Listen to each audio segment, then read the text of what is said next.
Magandang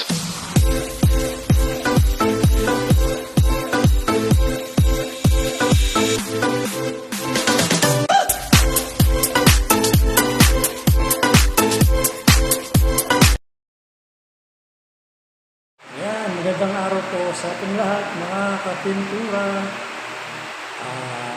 Silipin na po natin itong ating ginawa dito. Itong sa loob ng bahay, dito sa Araya, Pampanga. So ito po yung ating main door. Ayan, pagka nandito ko na po sa, ito na po yung pinaka living room nila o sala.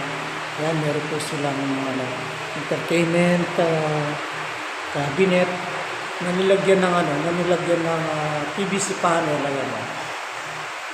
Tapos may mga ilaw yung mga gilid ng kisame. Ayan, tapos to meron tayong may nilagyan sila ng tatlong na parang white. Tapos yung kisame natin naka-panel din, PVC panel. Ayan, makikita nyo yung mga ilaw nila sa gilid. Napakaganda guys.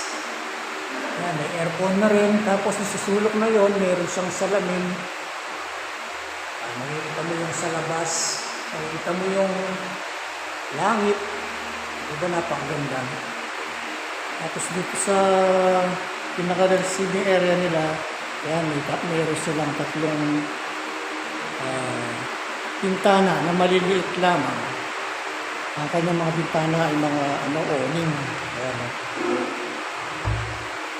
Napakaganda guys, malinis na talaga. Ayan, nakaka-refresh tingnan, nakakaano yung kulay niya. Kulay pala natin sa mga pintuan na yan, mahogany.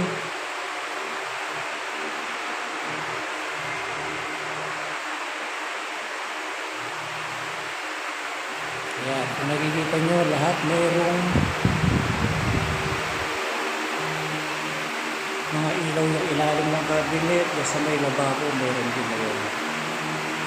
Kulay white yung ating mga cabinet. Tapos yung kanyang handle ay kulay black.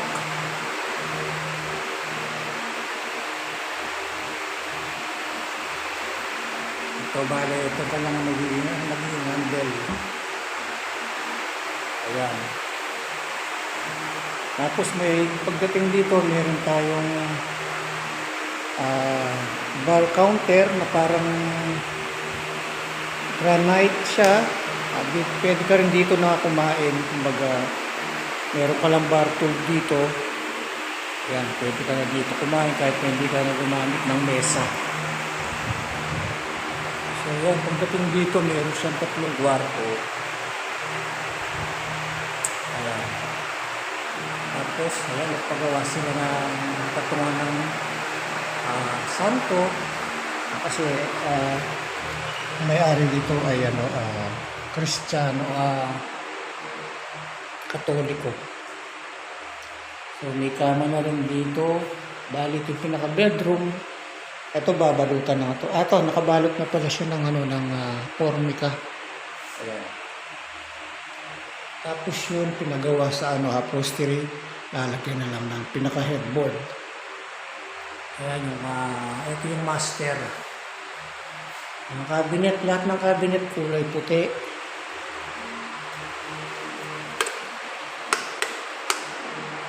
Ayan guys, napakaganda, napakaliwanag.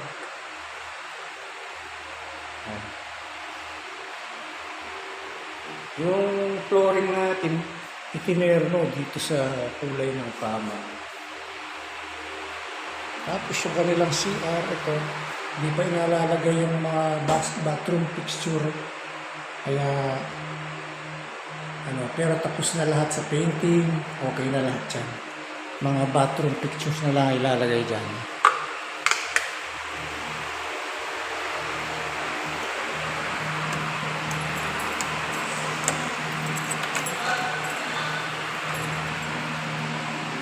So, ito naman yung isang kwarto.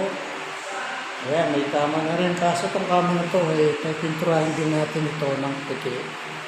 Kaya ng mga cabinet. Ayan o. Napaka-cute ng mga kwarto. Tapos meron silang patungan ng TV rito. Ah, kulay puti din. So yan guys, napakaganda ng mga pintuan nila.